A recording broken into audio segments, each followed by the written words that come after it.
Hello children, today we are going to start the second poem of 11th class which name is The Laburnum Top, and this poem has been written by Ted Hughes. So first of all, before proceeding further, it is compulsory to understand the title of the poem. So यहाँ पर title दिया है poem को the लैबिनम top. तो लैबिनम से समझ में आ रहा है कि किसकी बात हो रही है, ट्री की बात हो रही है, जिसे हिंदी में हम अमलतास बोलते हैं। टॉप यानी कि उसकी जो टॉप ब्रांचेस हैं उसकी बात हो रही है।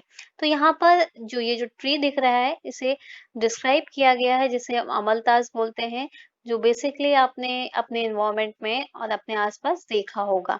तो इस ट्री में एक जो बर्ड है गोल्ड फिंच वो आती है और किस तरीके से ट्री में जो मूवमेंट होता है उसको दर्शाया गया है। Now something about poet. Poet's another name is James Hughes. He was born in 1930 and died in 1998. Was an English poet, translator and children writer of 20th century. तो पोएट की अगर हम बात करें टेड ह्यूजेस जिनका जन्म 1930 में हुआ था और इनकी डेथ 1998 में हुई थी, जो इंग्लिश पोएट कहे जाते हैं 20th सेंचुरी के, जो बहुत ज्यादा फेमस पोएट हैं और इनको ट्रांसलेटर और चिल्ड्रन राइटर भी कहा गया है। Mother name is Edward James Hughes and father name is William Henry. और इनकी मदर का नेम जेम्स ह्यूजेस था और इनके फादर का नेम विलियम हेनरी था। ही मैरिड टू सेलिविया प्लाथ और इनकी मैरिज जो हुई थी वो सेलिविया प्लाथ से हुई थी, जो खुद एक पोएट थी। Most of the more recent generation of his family had a work in the clothing and milling industries in the area. तो अगर पोएट की हम बात करें तो जो उनकी फैमिली थी, फैमिली जनरेशन जो थी वो बेसिकली उनमें से कोई भी पोएट नहीं था। उनका जो वर्क था क्लोथिंग का था, वो उनकी मिलिंग इंडस्ट्री थी, यानी कि उनके फैमिली से कोई भी इस प्रोफेशन में नहीं था जिस प्रोफेशन में क्या थे, जेम्स ह्यूजेस थे। And here we have mentioned some important works of Ted Hughes. Read them out. Now come to the poem. The laburnum top is silent, quite still. In the afternoon yellow September sunlight, a few leaves yellowing, all its seeds fallen. तो यहाँ पर बात हो रही है लेब्रिनम top की। जो लेब्रिनम tree है, जो अमलतास का पेड़ है, उसकी जो टॉप साइड्स हैं, यानी कि जो उसकी ब्रांचेस हैं वो बिल्कुल साइलेंट है, यानी कि वहां पर कोई भी हलचल नहीं हो रही है, कोई भी मूवमेंट नहीं हो रहा है। क्वाइट स्टिल, बिल्कुल शांत है और बिल्कुल जो पेड़ है वो बिल्कुल स्थिर है। In the afternoon yellow September sunlight, ये कब की बात है, सितंबर की। सितंबर का जो सीजन होता है वो ऑटम सीजन होता है और उसकी जो क्या है आफ्टरनून में जो उसकी सनलाइट उस पे पड़ रही है ट्री पे, जिस वजह से क्या है जो उसकी शीट्स हैं वो येलो हो चुके हैं और जो उसकी पत्तियां हैं पेड़ की वो भी येलो हो चुकी हैं।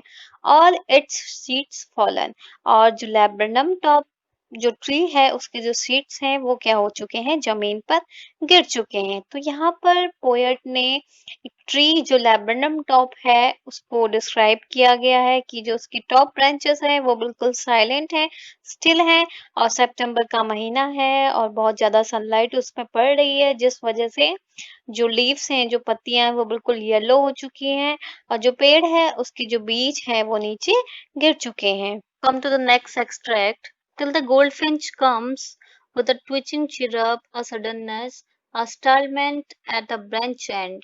Then sleek as a lizard and alert and abrupt, she enters the thickness and the machine start up of a chittering and the tremor of wings and trillings, the whole tree trembles and trills. तो यहाँ पे poet बताते हैं कि जैसे ही जो gold Finch है जब तक क्या नहीं करती है, उस पेड़ पर नहीं आती है। किस पेड़ पर, जिस पेड़ की बात अभी हो रही थी जो अमलतास का पेड़ है, जब तक कि गोल्ड फिंच उसमें नहीं आती है, किसकी साउंड के साथ, एक ट्विचिंग की साउंड के साथ, यानी कि वो चिरप की साउंड निकालती, चहचहाने की आवाज निकालती। और सडन स्टालमेंट, यानी कि जो उसका मूवमेंट है वो बिल्कुल क्या होता है, अचानक से होता है। और जब वो अचानक से जो ब्रांचेस है उसमें एंटर करती है, then sleek as a lizard and alert and abrupt. तो उसको जो चलने का जो मूवमेंट है वो बिल्कुल कंपेयर किया गया है किससे, लिजर्ड से। जैसे लिजर्ड क्या होती है, जैसे अगर उसने किसी भी अपने शिकार को देखा हो तो पहले तेजी से चलती है, फिर एकदम से अलर्ट हो जाती है। तो वैसे ही यहाँ पर जो गोल्ड फिंच है उसके मूवमेंट को कंपेयर किया गया है, जो उसका मूवमेंट है वो बिल्कुल अलर्ट और बिल्कुल एब्रप्ट होता है। शी एंटर्स द थिकनेस, और वो क्या करती है, पेड़ की थिकनेस पे, पेड़ की डालियों पर क्या करती है, एंटर करती है। And a machine it start up of a chittering and a tremor of wings. और उसको देखते ही जो मशीन है, मशीन यहाँ पे इंडिकेट किया गया है, जो बर्ड है उसके यंग वंस यानी कि जो उसके बच्चे हैं, उसको देख के क्या करते हैं, बिल्कुल चिटर की साउंड निकालते हैं, यानी कि बहुत तेजी से आवाज निकालते हैं। एंड ट्रेमर ऑफ विंग्स, और अपने पंखों को फड़फड़ाते हैं। एंड फ्रिलिंग्स, और यहाँ पर जो बिल्कुल चिरप की साउंड है वो बहुत तेजी से वो प्रोड्यूस करते हैं। The whole tree trembles and frills, और उस मूवमेंट से क्या होता है, जो पूरा पेड़ है, जो लैब्रेनम टॉप है, जो लैब्रेनम ट्री है, वो पूरा का पूरा शेक करने लगता है, कांपने लगता है। यानी कि अभी तक जो ट्री था उसमें कोई भी मूवमेंट नहीं हो रहा था, लेकिन as soon as the bird come into the thickness of the tree, the whole tree trembles and trills. Now next, it is the engine of a family. She strokes it full, then flirts out of a branch and showing her bird face identity mask. तो यहाँ पर poet बताते हैं कि it is the engine of our family.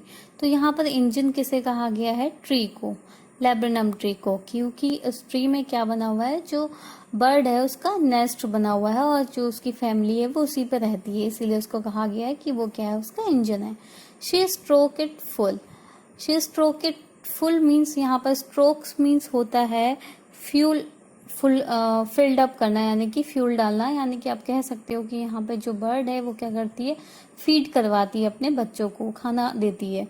Then flits out a branches and, और उसके बाद वो क्या करती है, जो गोल्ड फिंच है वो जो अलग अलग ब्रांचेस हैं उस ट्री की, उसमें आगे को मूवमेंट करती है, यानी कि कभी इस डाल पे जाती है तो कभी उस डाल पे। शोइंग हर बेल्ट फेस आइडेंटिटी मास्क, और वो क्या करती है, अपने जो फेस है, जो क्या है, जिसमें एक अलग से निशान बने हुए हैं। बेल्ट मीन्स होता है कि क्या होना, निशान बना होना, किसी चीज का मार्क बना होना। तो यहाँ पे जो उसका फेस है उसमें अलग अलग मार्क बने हुए हैं, तो वो क्या करती है, शो करती है, एक तरीके से वो उसकी क्या है, आइडेंटिटी है। Now come to the next extract. Then with eerie, delicate whistle chirrup whispering, she launches away towards the infinite and the labyrinthm subside to empty. तो यहाँ पर पोएट बताते हैं कि फिर क्या होता है, मतलब एक अजीब सी आवाज निकालने के साथ साथ, ईरी मीन्स होता है एक स्ट्रेंज, एक एग्जॉटिक साउंड निकालने के साथ साथ जो बर्ड है वो क्या करती है, विसल चिरुप करती है, यानी कि फुसफुसाने की और चहचहाने की आवाज निकालती है।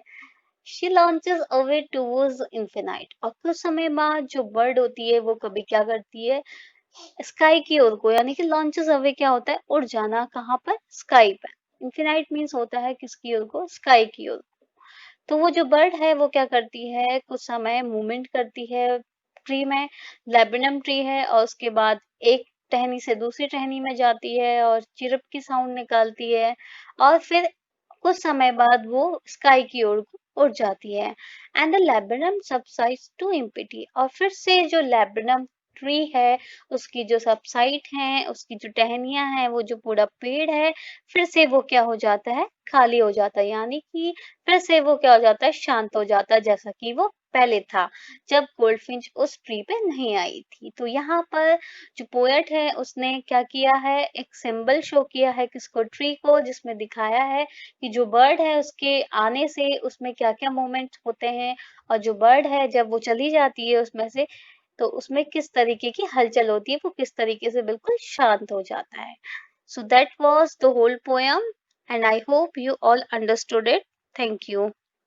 Literary devices which has been use in this poem, literary devices क्या क्या यूज़ हुई हैं बेसिकली। अब लिटरेरी डिवाइसेस होता क्या है, जिस तरीके से इन्हें हम फिगर ऑफ स्पीच भी बोलते हैं, जिस तरीके से जो लेडी है वो बहुत ज़्यादा ऑर्नामेंट का जब यूज़ करती है, गहनों का, आभूषण का, तो उसकी ब्यूटी पर क्या लग जाते हैं, चार चांद लग जाते हैं हम कह सकते हैं, और उसकी ब्यूटी क्या होती है, और ज़्यादा बढ़ जाती है। ठीक उसी प्रकार से अगर पोएट अपनी पोयम में इन सब लिटरेरी डिवाइस या फिर फिगर ऑफ स्पीच का यूज़ करता है तो इससे क्या होती है, उसकी पोयम और ज़्यादा मॉडिफाई हो जाती है। तो यहाँ पर फर्स्ट ऑफ ऑल दिया हुआ है लिटरेरी डिवाइस सिमली। तो सिमली को हम हिंदी में उपमा अलंकार कहते हैं। In this figure of speech one thing is compare to another. Simile में क्या होता है, एक चीज को दूसरी चीज से कंपेयर किया जाता है। An example of simile in this poem is sleek as a lizard. तो यहाँ पर इस पोएम में स्लीक एज अ लिजार्ड यानी कि जो गोल्ड फिंच है उसके चलने का जो मूवमेंट है वो किसकी तरह है, लिजार्ड की तरह। तो यहाँ पर क्या यूज हुआ है, सिमली यूज हुआ है। Next is metaphor. In this figure of speech, a word phrase is used to represent something else. Metaphor को हम हिंदी में रूपक अलंकार कहते हैं। इस figure of speech में क्या होता है, फ्रेज का यूज किया गया है क्या करने के लिए, किसी भी चीज को रिप्रेजेंट करने के लिए। Example of metaphor in this poem are engine of her family. Engine of her family में यहाँ पर रिप्रेजेंट किया गया है कि वो क्या है, उनकी फैमिली का इंजन है। Where engine represent the tree, tree को रिप्रेजेंट कर रहा है क्योंकि ट्री में क्या है, जो गोल्डफिंच की फैमिली है वो पूरी रहती है और उसी में उस ट्री में क्या किया है, उसने नेस्ट बनाया हुआ है अपना। And machine which represent the nest with its brood and bird chicks. तो और जो मशीन है वो रिप्रेजेंट कर रही है किसको, जो भी जो गोल्डफिंच है उसका जो नेस्ट है, जो घोंसला है और जो भी उसके बच्चे हैं छोटे छोटे उनको। Next is alliteration. एलिट्रेशन को हम हिंदी में अनुप्रास अलंकार कहते हैं। In this figure of speech a number of a words having the same first consonant sound occur close together in series. तो इसमें क्या होता है, सेम साउंड्स जो होती हैं कॉन्सोनेंट्स की वो इंक्रीज होती हैं। जैसे कि आप इसमें देख रहे हैं एग्जाम्पल्स में, पोएम आर ट्विचिंग, चिरअप, चिट्रिंग, ट्रिलिंग। तो ये सब वर्ड्स क्या कर रहे हैं, सेम साउंड को इंक्रीज कर रहे हैं। And whistling, chirrup. तो यहाँ पर जो रिपीटेशन ऑफ साउंड्स का हो रहा है उसे हम क्या बोलते हैं, एलिट्रेशन बोलते हैं। और इसी प्रकार से बहुत से फिगर ऑफ स्पीच होते हैं। ये कुछ मेन फिगर ऑफ स्पीच हमने इस पोएम में नोटिस किए हैं। Here we have mention some vocabularies, these all will help you to understand the poem. Read them out.